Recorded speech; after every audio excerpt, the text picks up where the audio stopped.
मौनी तू सन लेवनी हऊ का। हर चीज जैसे मौनी तू सन लेवनी हऊ का।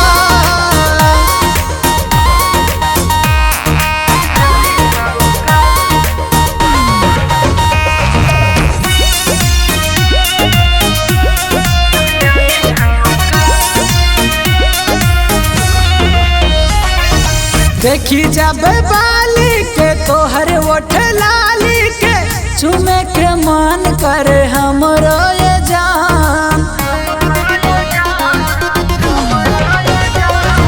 सुन रे बाबू मन कोला न काबू ना तो देखी जवनिया हो जाई बेकाबू।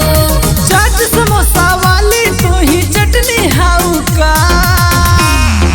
चीज जैसे मौनी तो सन लेवनी हाउ का।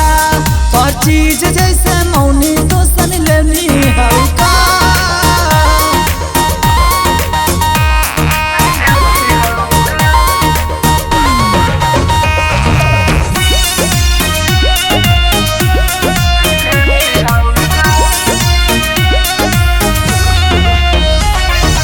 देखी तो हर फिगर हो कांप जाता जिगर हो। देखी के मनवा हो जाला खराब।